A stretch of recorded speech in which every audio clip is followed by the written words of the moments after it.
आज के एपिसोड में हमारे साथ एक बेहद खास मेहमान है। मेहमान नहीं कहूँगा, बेहद खास गुरु है। जी हाँ, ऐसे गुरु जिन्हें ज़बरदस्त अनुभव है इन्वेस्टमेंट्स का, फंड मैनेजमेंट का, 30 साल से ज़्यादा, लेकिन पढ़ाई भी ज़बरदस्त की है, आईआईटी और आईआईएम।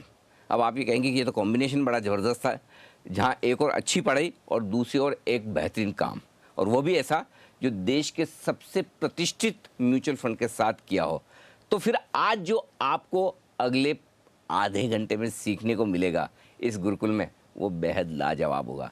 जी हाँ, मेरे साथ कार्यक्रम में शामिल हो रहे हैं बाजार के जाने माने दिग्गज, म्यूचुअल फंड इंडस्ट्री में जाने माने एक्सपर्ट और फंड मैनेजर प्रशांत जैन साहब, जो एचडीएफसी म्यूचुअल फंड के एग्जीक्यूटिव डायरेक्टर और सीआईओ हैं। प्रशांत जी, बहुत बहुत स्वागत है जी बिजनेस पर आपका इक्विटी गुरुकुल में। इक्विटी गुरुकुल में हम ज़्यादा कुछ पूछते नहीं हैं, सिर्फ हम ये जानते हैं कि प्रशांत जी ने जो 30 साल में किया है, जो सीखा है, बस हम वो 30 मिनट में कैसे समझ पाएँ, कैसे सीख पाएँ। तो मैं आपकी यात्रा को है ना 2 तरीके से पूछूंगा। एक, एज एन इन्वेस्टर आपने क्या सीखा है, दूसरा एज ए फंड मैनेजर आपने क्या सीखा है। तो पहला, अगर आप ये कहें कि इन्वेस्टर के तौर पर बाज़ार में आपकी सबसे बड़ी सीख, सबसे बड़ी लर्निंग क्या रही कि ये 30 साल में मैंने ये बाज़ार से बड़ा चीज़ सीखा है। देखिए, बाज़ार की सबसे बड़ी सीख मेरी यही रही है कि इसमें जो सबसे अधिक पैसा बनता है जी, वो काफ़ी दिक्कत से गुजरने के बाद ही बनता है। आसान नहीं है। आसान नहीं है। एक तरह से आसान है, लेकिन उसमें हमको काफ़ी पेन सहने की क्षमता होनी चाहिए। जी, क्योंकि अधिक पैसा कब बनेगा कहीं पर, जब हम कोई चीज़ बहुत सस्ती खरीदेंगे। राइट। और कोई भी चीज़ बहुत सस्ती कब मिलेगी हमको, जब उसमें कोई परेशानी है, कोई दिक्कत है और कोई भी उसको खरीदना नहीं चाहता। और इसीलिए शेयर बाज़ार में पैसा बनाना आसान भी है अगर हम पेन को सह सकते हैं और अगर हम लॉन्ग टर्म सोच सकते हैं, और बहुत मुश्किल भी है क्योंकि अधिकतर लोगों के लिए वो करना आसान है जो सब लोग कर रहे हैं। राइट। और पूरे भीड़ से अलग खड़े होना जो कोई नहीं खरीदने चाहता। मेरी रिसर्च क्या है कि भाई समझ गए कि ये बिज़नेस अच्छा है, लेकिन कोई खरीदना नहीं चाह रहा और वो शेयर घट ही रहा है। और ऐसे शेयर को लेंगे, और अगर वो हमारी रिसर्च सही है, कंपनी की समझ सही है, तो एक दिन उसमें मैंने देखा है कि बहुत अच्छा पैसा बनता है। और ऐसे में आपको अभी के बाज़ार की बात नहीं करके पहले के 2 क्लियर एग्जाम्पल दे सकता हूँ। 2000 में टेक्नोलॉजी स्टॉक, सॉफ्टवेयर कंपनीज़ के शेयर सबसे ज़्यादा पॉपुलर थे। हर फंड में, हर रिटेल इन्वेस्टर के पोर्टफोलियो में वो था। और इन शेयर्स को छोड़ के बाकी सभी बाज़ार इतना सस्ता था जिसको कि डिस्क्राइब करना भी मुश्किल है। उस टाइम पे आप डिविडेंड यील्ड्स कंपनीज़ में 5-10%, आईटी छोड़ के एक आम बात थी। बुक वैल्यू से नीचे बहुत सारे शेयर मिलते थे। और जिसने वो आईटी छोड़ के ओल्ड इकोनॉमी में कुछ भी लिया, उसमें से 10 में से 8 शेयर मेरे हिसाब से 5 से 50 गुना हो गए अगले 5-7 सालों में। तो ये एक उदाहरण था कि जो बहुत पॉपुलर था और जिसका पास का रिटर्न बहुत ज़्यादा था, उसमें आने वाले 10 सालों में पैसा नहीं बना और बाकी सब में पैसा बना। और कुछ ऐसा ही 2007 के आसपास देखा गया। वहाँ पे power companies, NBFCs, real estate companies सबसे पॉपुलर थे और सब इस पे बाय रिपोर्ट्स थे। और उस टाइम पे एफएमसीजी और फार्मा का कोई नहीं पूछता था। राइट। तो वहाँ पे पैसा ख़त्म हो गया, 100 रुपये का 50 हुआ या 10 रह गया, और यहाँ पे पैसा बहुत बना। लेकिन इसमें एक ही बात का, इसको बहुत से लोग कॉन्ट्रेरियन इन्वेस्टिंग कहते हैं, लेकिन मेरे ख्याल से कॉन्ट्रेरियन इन्वेस्टिंग अपने आप में एक पूरी तरह से सही नहीं है। ज़रूरत है कि हमारी सही समझ होनी चाहिए, और अगर हमारी समझ सही है और जो हमारा कंक्लूजन है बिज़नेस के बारे में, यदि वो मेजॉरिटी से अलग है, तो हम कह सकते हैं कॉन्ट्रेरियन भी है, लेकिन खुद अपने आप में कॉन्ट्रेरियन होना ही सही नहीं है। तो जब आप इन्वेस्टमेंट के बारे में सोचते हैं तो फिर आप क्या देखते हैं? क्या आप कंपनी की ग्रोथ देखना ज़्यादा पसंद करते हैं या फिर वैल्यू, कि भाई सस्ते दाम पे मिल रही है इसलिए ले लूँ, या कंपनी में ग्रोथ अच्छी होने वाली है इसलिए ले लूँ? देखिए आप, कंपनी में जो सबसे पहली चीज़ देखनी चाहिए मेरे हिसाब से वो है बिजनेस की सस्टेनेबिलिटी। ओके। कि ये बिजनेस में इतनी क्षमता है, इतने इसमें स्ट्रेंथ है कि ये आने वाले 5, 10, 20 साल तक कम से कम खड़ा तो रहेगा। ठीक है। सबसे पहला तो टेस्ट ये है। अगर कोई कंपनी ये टेस्ट को पास नहीं करती तो मेरी समझ में उस शेयर में हमको किसी भी भाव पे इन्वेस्ट करने से पहले कई बार सोचना चाहिए, और हो सके तो नहीं करना चाहिए। लेकिन अगर कंपनी में हमें लगता है कि इसमें क्षमता है, स्ट्रेंथ है कि ये सस्टेन करेगी, एनवायरनमेंट, इकोनॉमी की कंडीशन अच्छी बुरी हो सकती है, कंपटीशन बढ़ सकता है, लेकिन उसमें भी अगर ये सर्वाइव करने की क्षमता रखती है तो कम से कम ये एक इन्वेस्टेबल कंपनी है। और उसके बाद हमको एक अनुमान लगाना है कि आने वाले समय में इसमें किस प्रकार की ग्रोथ आ सकती है। और सबसे ज़रूरी बात एक अच्छे इन्वेस्टमेंट में ये होती है कि जो भी हमारा फ्यूचर का इसका असेसमेंट है उसकी तुलना में इसका आज का भाव कैसा है। देखिए 99 या 2000 में अगर आपने सॉफ्टवेयर कंपनी का शेयर खरीदा तो आज तक 20 साल में ऐसा नहीं हुआ कि उन कंपनीज़ का प्रॉफिट घटा हो। उसमें लगातार ग्रोथ है, लेकिन उसमें रिटर्न बहुत कम आया है, ना के बराबर आया है। क्यों? क्योंकि 99 में बाज़ार का अनुमान था, जो ग्रोथ का अनुमान था वो रियलिटी से बहुत ज़्यादा था, जो एक्चुअल ग्रोथ आई वो कम थी। तो बिज़नेस के ग्रोथ में और रिटर्न में एक बहुत अच्छा तालमेल है, रिलेशन है। लेकिन अगर बाज़ार ने उस ग्रोथ को ओवर एस्टिमेट कर लिया है तो ग्रोथ के बावजूद भी आपका रिटर्न कम हो सकता है। और बहुत बार ऐसा भी देखा गया है कि बिज़नेस में ग्रोथ बहुत कम है लेकिन रिटर्न आपका बहुत ज़्यादा आ सकता है, अगर बाज़ार ने जो रियल ग्रोथ थी उसकी तुलना में उसका एस्टिमेट और भी कम था। तो अच्छा शेयर महंगे भाव में खरीद लें वो चलेगा, या फिर थोड़ी क्वालिटी पर कॉम्प्रोमाइज़ करके अगर सस्ता मिल रहा है तो ले लिया जाए, उसमें भी पैसे बन जाएंगे? इसका सही जवाब देना संभव नहीं है, क्योंकि देखिए ये कंटिन्यूअस स्केल जैसा है। तो एक अच्छे बिजनेस का जिसके आरओसी ज़्यादा है, जिसकी मैनेजमेंट क्वालिटी अच्छी है, जिसकी कंपैरेटिव एडवांटेजेस ज़्यादा हैं, उसका हमको भाव ज़्यादा देना चाहिए। लेकिन कितना ज़्यादा देना चाहिए ये एक आपके एक्सपीरियंस, आपकी फील, आपकी अंडरस्टैंडिंग और थोड़ा लक पर भी निर्भर करता है। लेकिन मैं फिर वही कहूँगा कि कोई भी बिज़नेस जो एक सस्टेनेबल बिज़नेस है, जो सर्वाइव करेगा, जो बाज़ार में, जो इकोनॉमी में प्रॉफिट कमा सकता है, आरओसी कमा सकता है, ऐसे कोई भी बिज़नेस हो, चाहे वो बहुत अच्छा हो या थोड़ा कम अच्छा हो, लेकिन उसके बाद रिटर्न वो हम किस प्राइस पे ऐसे बिजनेसेस को खरीदते हैं उस पे ज़्यादा निर्भर करता है। और इसीलिए आप देखेंगे कि जैसे पिछले 4 साल में देखा जाए तो फार्मा कंपनीज़ के शेयर 50 से 70% डाउन है जी। बहुत सारी ऑटोमोबाइल कंपनीज हैं, उनके शेयर भी काफ़ी डाउन है। क्यों? इनकी क्वालिटी तो वही है जो 5 साल पहले थी, लेकिन इनमें जो ग्रोथ आई वो बाज़ार जो सोच रहा था 5 साल पहले उससे काफ़ी कम आई। तो मेरे ख्याल से एक नेसेसरी कंडीशन है कि हमको अनसस्टेनेबल बिजनेस में इन्वेस्ट नहीं करना है, और अच्छे रिटर्न कमाने के लिए अगर हम अच्छे बिजनेस का ज़्यादा दाम देंगे तो रिटर्न आने की संभावना बहुत कम हो जाती है। अच्छा प्रशांत जी, एक चीज़ और है कि जैसे आपने एज एन इन्वेस्टर तो अपनी लर्निंग्स बताई, एज ए फंड मैनेजर शायद जॉब थोड़ा और मुश्किल होगा, आसान नहीं, क्योंकि वहाँ आपको दूसरों का पैसा मैनेज करना है और जवाब भी देना है, और आजकल तो इतनी ट्रांसपेरेंसी के हर महीने हर 3 महीने में सवाल पूछे जाते हैं। तो फिर वहाँ पर आपने ये आपका जो 29-30 साल का अनुभव है फंड मैनेजमेंट का, वहाँ क्या ऐसी खास सीख रही है?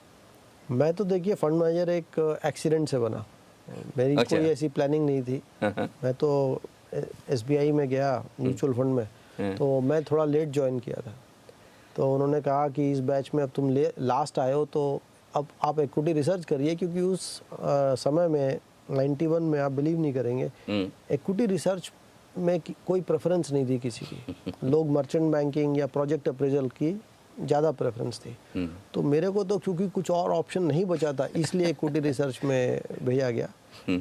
लेकिन आज मैं यही कहूँगा कि जो एक फंड मैनेजर का करियर है, इसमें बहुत सारे लोग फंड मैनेजर बनने की इच्छा रखते हैं, लेकिन उनको इसमें कोई बुराई नहीं है, लेकिन इसको सही ढंग से समझ के ही ये डिसीजन करना चाहिए। और आज मैं देखता हूँ कि मैं इस इंडस्ट्री में लगभग 30 साल से हूँ, तो मेरे साथ वाले जो अधिकांश लोग थे वो इस इंडस्ट्री में अब मतलब एज अ फंड मैनेजर नहीं है, रिटायर हो चुके हैं। या वो अपना कुछ कर रहे हैं, या तो ये इंडस्ट्री एक क्रिकेटर या थोड़े से कहें तो एक जो फिल्म एक्टर्स होते हैं इनके जैसी है। अच्छा। क्योंकि इसमें जो सक्सेस रेट है हाँ।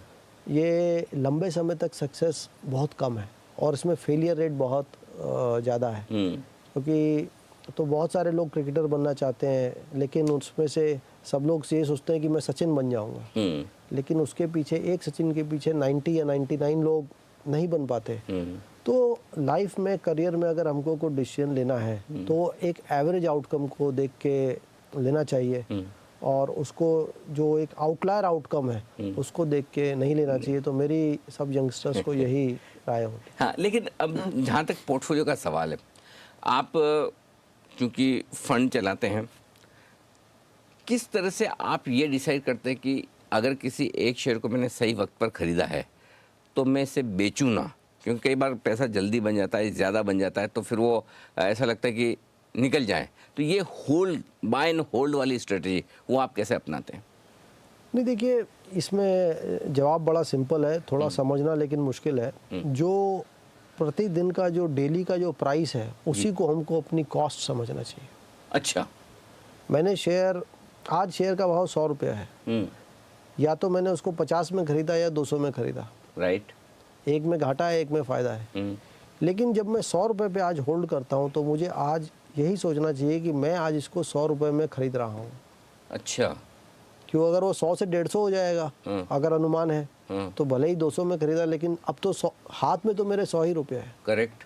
तो हर दिन का जो प्राइस है वही अपनी कॉस्ट समझनी चाहिए, और वहाँ से हमको फिर अगला 2, 3, 5 साल सोचना इंटरेस्टिंग चाहिए। चीज़ है। हाँ। तो हम लोग यही करते हैं, मेरी यही कोशिश रहती है कि भाव मैंने 100 में खरीदा लेकिन 500 हो गया, लेकिन मैं फिर भी यही सोच रहा हूँ कि ये 500 में एक अच्छा इन्वेस्टमेंट है कि नहीं है, और 100 में खरीदा और 50 हो गया, तो हमें फिर यही सोचना है कि 100 में तो गलती हुई, लेकिन आज मिलेंगे तो 50, तो आज 50 रुपये से एक अच्छा इन्वेस्टमेंट है कि नहीं। तो इसी प्रकार से हमको अपनी हिस्टोरिक कॉस्ट ऑफ एक्विजिशन का इस लाइन में मेरे हिसाब से वो एक खाली रिकॉर्ड है, टैक्स के लिए रेलेवेंट है, लेकिन उसका डिसीजन मेकिंग से, आगे की सोच से कोई ज़्यादा संबंध नहीं है।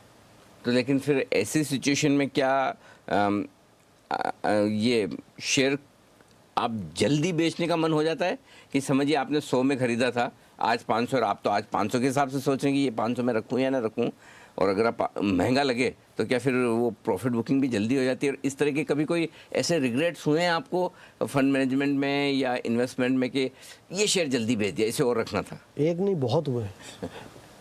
एक नहीं, बहुत हुए हैं। हम लोग ने, मैंने एफएमसीजी कंपनीज 2008-9 में, 7-8-9 में बहुत इन्वेस्ट किया था, फार्मा में भी किया था, तो और मैंने दोनों ही बेच दिए। तो फार्मा में डिसीजन सही गया, लेकिन एफएमसीजी कंपनी जहाँ से मैंने बेचा था वहाँ से भी ये 2 से 3 गुनी हो गई है। तो लेकिन देखिए, ये तो हमारा सब डिसीजन सही नहीं जा सकते, तो इसीलिए हमको एक हर आदमी की सोच अलग है, और हर ट्रेड के पीछे जब तक 2 आदमी एकदम अलग नहीं सोचेंगे तब तक सौदा ही नहीं होगा।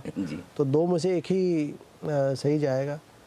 और लेकिन फिर मैं वही कहूँगा कि हमको वही सोचना है कि आज जो प्राइस है उसी को हमें कॉस्ट मानना चाहिए, क्योंकि मैं बेचूंगा तो मेरे को उतने ही पैसे मिलेंगे, और उसी शेयर को मैं कहीं और लगाऊंगा। तो ऐसा भी हुआ है कि 100 का 500 हो गया और नहीं बेचा, और वो अच्छा चला गया, और कई बार ऐसा भी हुआ है कि बेचने के बाद शेयर और बढ़ गया। तो इसमें तो हमको ये डेली का स्ट्रगल है, क्योंकि हम फ्यूचर के बारे में अनुमान लगाने की कोशिश कर रहे हैं कि इस बिज़नेस में क्या पोटेंशियल ग्रोथ है। और लेकिन ये भी देखा गया है कभी कभी बाज़ार में जो पी मल्टीपल्स हैं ये काफ़ी चेंज हो जाते हैं जी, और उसका अनुमान लगाना भी बहुत मुश्किल है कि बाज़ार एक कलेक्टिव तरीके से, सामूहिक रूप से क्या सोचेगा, 100 इन्वेस्टर आके इस बिज़नेस को कैसे वैल्यू करेंगे, इसको कहना भी मुश्किल है। यूटिलिटी कंपनीज हैं, आज से 10 साल पहले लोग 3 से 4 टाइम प्राइस टू बुक पे खरीदते थे, और आज एक टाइम में लोग उससे को पसंद नहीं है। एफएमसीजी कंपनी 10 साल पहले 15 पी में मिलती थी, 20 में, आज 60 से 100 का पी है। तो ये बाज़ार में हम हमेशा अनसर्टेनिटी से भी डील कर रहे हैं और इसीलिए इसमें एक कंसिस्टेंट परफॉर्मेंस दे पाना बहुत मुश्किल है। जैसा आपने कहा कि सबसे पहले शेयर खरीदने के पहले मैं ये देखता हूँ कि ये बिजनेस 10, 15, 20 साल चलेगा कि नहीं। तो बिजनेस आपने देख लिया, लेकिन बिजनेस के अलावा किसी शेयर को खरीदने के पहले उस कंपनी में आप क्या क्या खास चीज़ें देखते हैं? देखिए, मेन चीज़ तो हम लोग यही देखते हैं कि वो बिज़नेस की क्वालिटी क्या है। क्वालिटी से मतलब? बिज़नेस की खुद की स्ट्रेंथ, अच्छा, बिजनेस की स्ट्रेंथ। बिज़नेस की स्ट्रेंथ और उसकी जो मैनेजमेंट है, उनका क्या ट्रैक रिकॉर्ड है, उनकी कैसी रेपुटेशन है, उनके यहाँ fair treatment of minority share holders है कि नहीं है। तो ये एक, मैं कहता हूँ, एक तरह से हाइजीन फैक्टर हो जाते हैं कि ये एक बेसिक कंडीशन है। अगर एक बिज़नेस को हम कहते हैं कि ये एक ऐसा बिज़नेस है जो सस्टेन कर सकता है कंपैरेटिव मार्केट प्लेस में और उसके मैनेजमेंट की क्वालिटी एक बेसिक मिनिमम से ऊपर है, तो हम कहते हैं ये बिज़नेस में हम इन्वेस्ट कर सकते हैं। और उसके बाद हमको यही अनुमान लगाना है कि इस बिज़नेस में आने वाले समय में इसके फ्यूचर ग्रोथ के बारे में हमारी क्या समझ है और उस ग्रोथ के रिलेशन में जो आज इसका प्राइस है वो कैसा है। अच्छा, डिसीजन तो आपको बेचने के भी लेने होते होंगे। एक तो हमारे जैसे इन्वेस्टर है जो ज़बरदस्ती आपको डिसाइड करवाते होंगे कि रिडम्पशन कर रहे हैं अगर, तो फंड में से आपको कुछ ना कुछ तो बेचना होगा। लेकिन आपको अपना कॉल लेना है कि ये शेयर मेरे पोर्टफोलियो में नहीं रहेगा, उसके पीछे क्या वजह होती है? देखिए, इसके पीछे 4 कारण होते हैं आमतौर पे। एक तो ये कि जो मेरा टारगेट प्राइस था वो हमें लगा कि अब ये भाव ऐसा आ गया है कि जो मेरी बिज़नेस की समझ है इसमें अब ज़्यादा रिटर्न की गुंजाइश नहीं बची, तो हम उसको बेच देंगे। दूसरा ये होता है कि कुछ माहौल में, एनवायरनमेंट में ऐसा चेंज आ गया जिससे उस बिज़नेस का फ्यूचर आउटलुक चेंज हो गया कि जैसे किसी की कमोडिटी के दाम बहुत घट गए या कोई नई टेक्नोलॉजी आ गई या लोगों की हैबिट्स चेंज हो रही हैं। जैसे प्रिंट मीडिया से लोग कहते हैं ग्लोबली आप देखिए तो रीडरशिप कम हुई है, तो वो एक बहुत बड़ा फैक्टर है बिज़नेस के फ्यूचर ग्रोथ के बारे में। तो कहीं एडवर्स डेवलपमेंट है तो आप चेंज कर सकते हैं, या हमें लगता है कि हमारी समझ गलत थी, जो हमने पहले रिसर्च की थी वो पूरी नहीं थी, उसमें कुछ कमी रह गई और जैसे हम ऑनगोइंग स्टडी करते रहते हैं तो मालूम पड़ा कि इसमें हमने ये चीज़ मिस कर गए और हमें समझ आया कि हमारा व्यू गलत था, तो हम उसको मिस्टेक को करेक्ट करेंगे भले ही हमको उसमें लॉस हो। इसको स्टॉप लॉस भी कहते हैं। और फोर्थ ये है कि ऐसा कुछ नहीं हुआ, लेकिन हमें कोई एक ऐसा शेयर दिखाई दिया जो कि हमें लगता है उसमें इससे काफ़ी ज़्यादा रिटर्न आने की संभावना है, तो हम इसमें थोड़ा एक्सपोजर कम करके उसमें भी स्विच कर सकते हैं। और एक फिफ्थ कंडीशन ये भी है कि हमने पोर्टफोलियो में कोई शेयर 3% लिया था, वो बहुत अच्छा किया तो 8% हो गया या 6 हो गया, तो हम कहेंगे अब हमको इसमें थोड़ा रिस्क भी, पोर्टफोलियो में मेरे को 8% में रिस्क ज़्यादा लगता है तो उसको हम रिस्क मैनेज करने के लिए भी उसमें एक्सपोजर कम कर सकते हैं। अच्छा, जो शो देख रहे हैं और आई एम श्योर कि हज़ारों लाखों ऐसे इन्वेस्टर्स भी हैं जो आपके फंड में पैसा लगाकर बैठे हैं या फिर जो लगाना चाहते हैं, उन्हें क्या सीखना चाहिए, उन्हें किस तरह से इन्वेस्टमेंट करना चाहिए, ये मैं आपके अनुभव से जानना चाहता हूँ। देखिए, शेयर बाज़ार एक ऐसी चीज़ है जिसको कि देख के बहुत सारे लोग एक्साइटेड होते हैं और सबको लगता है कि इसमें पैसा बनाना बहुत आसान है, क्योंकि सब लोग हिस्टोरिक देखते हैं कि ये 100 का शेयर था अब 200 हो गया, और तो इसलिए बहुत सारे लोग इसमें डायरेक्ट इन्वेस्टमेंट्स में काफ़ी रुचि रखते हैं। लेकिन मेरी सबसे बड़ी समझ ये है शेयर बाज़ार की कि जब तक हमको इसकी वाकई में सही समझ नहीं है तब तक हमको डायरेक्ट इन्वेस्टमेंट से दूर रहना चाहिए और हमको F&O या बोरो करके पैसा शेयर बाज़ार में कभी भी नहीं लगाना चाहिए, क्योंकि वो एक प्रकार से स्पेकुलेशन है और उसमें बहुत लॉस आने की संभावना है। देखिए, शेयर बाज़ार एक बहुत अच्छी, देखिए वॉरेन बफेट ने कहा है कि आपको अपने जीवन में इनकम के 2 सोर्स रखने चाहिए, एक तो जो आप काम करते हैं, नौकरी है या बिजनेस है, और दूसरा इन्वेस्टमेंट्स। तो मेरे ख्याल से कोई भी आदमी अगर थोड़ी ठीक से इन्वेस्ट करके सेविंग और इन्वेस्ट करते हैं तो ओवर टाइम एक बहुत अच्छा सोर्स ऑफ वेल्थ क्रिएशन और रिटर्न्स हमारा बनता है।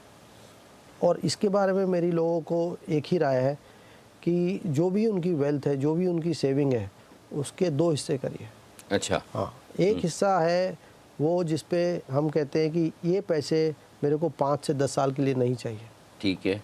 और इस पैसे पे अगर 5, 10, 15, 20% घट भी गया टेम्परेरी, तो मैं रात को आराम से सो सकता हूँ। ठीक है। इतने टेम्परेरी लॉस को मैं इमोशनली, फाइनेंशियली बर्दाश्त कर सकते हैं। तो वो हिस्सा हमारी सेविंग या वेल्थ का रिस्क कैपिटल है, और उसको हमको 2, 3, 4 अच्छे डाइवर्सिफाइड मल्टी कैप या लार्ज कैप फंड्स पे इन्वेस्ट करके पेशेंट रहना है। एक बार आपने एसेट एलोकेशन कर लिया, 3 फंड्स चूज कर लिए, फिर इसमें पेशेंस की ज़रूरत है, और आप जितने लंबे समय तक फंड्स होल्ड करेंगे उतना इसमें कंपाउंडिंग आएगी। और जो दूसरा हिस्सा है जिसको हम कहते हैं कि इस पे मैं रिस्क नहीं ले सकता या मेरे को इस पैसे की ज़रूरत पड़ सकती है, वो पैसा हमको फिक्स इनकम में इन्वेस्ट करना चाहिए। फिक्स इनकम में बैंक्स में हम इन्वेस्ट कर सकते हैं, वहाँ पे हमको प्रॉमिस्ड रिटर्न मिलता है, उसमें कोई रिस्क नहीं है। और हम फिक्स इनकम म्यूचुअल फंड भी देख सकते हैं, उसमें बैंक डिपॉजिट्स की मुताबिक रिस्क ज़्यादा है, लेकिन उसमें टैक्स ब्रेक्स की वजह से कभी कभी थोड़ा रिटर्न भी ज़्यादा आता है, और उसमें लिक्विडिटी हमारी बहुत ज़्यादा रहती है। तो मुझे लगता है इस प्रकार से अगर हम ये अपनी रिस्क कैपिटल और सेफ कैपिटल का सही अनुमान लगा के उसको इन्वेस्ट करें, तो मेरे ख्याल से एक 10, 20, 30 साल के ऊपर जो इक्विटीज़ में कंपाउंडिंग है, उससे आपके फंड का रिटर्न दूसरे फंड से 2% कम भी रह गया, कोई बात नहीं, लेकिन वो फिक्स इनकम से 4-6% ज़्यादा है। ही बेहतर है। तो उससे अगर आप 4-6% एक्स्ट्रा कमाते हैं, और जब तक आप बेचेंगे नहीं तब तक को टैक्स भी नहीं देना है, राइट। तो आप टैक्स फ्री कंपाउंडिंग 20-30 साल करेंगे, तो आप देखेंगे कि इसमें छोटी छोटी सेविंग्स भी ओवर लॉन्ग पीरियड्स एक बहुत बड़ी रकम बन जाती है। बिल्कुल। तो लॉन्ग टर्म में इक्विटी मार्केट से पैसा बनाने का सीधा तरीका ये कि पहली चीज़ तो अगर आपको समझ में आए तो आप करें, ना समझ में आए तो बेहतर है म्यूचुअल फंड्स। और दूसरा ये कि डरे ना, घबराए ना, ऊपर नीचे तो होगा, लेकिन लॉन्ग टर्म में 10, 20 और 30 साल का व्यू लेकर चलेंगे तो आप पैसा बनाएंगे। जो कुछ सीखा हमने प्रशांत जी से वो ये है कि इक्विटी मार्केट में कभी भी रिटर्न्स आपको सीधे नहीं मिलेंगे, उतार चढ़ाव होगा, लेकिन अगर वाकई में वेल्थ बनानी है तो इससे बढ़िया जगह हो नहीं सकती। बहुत बहुत शुक्रिया प्रशांत जी आपका हमारे लिए वक्त निकालने के लिए, और मैं उम्मीद करता हूं कि हमारे दर्शक आपके 30 सालों के इस फंड मैनेजमेंट के अनुभव से आज बड़े लाभान्वित होंगे। तो बहुत बहुत शुक्रिया आपका।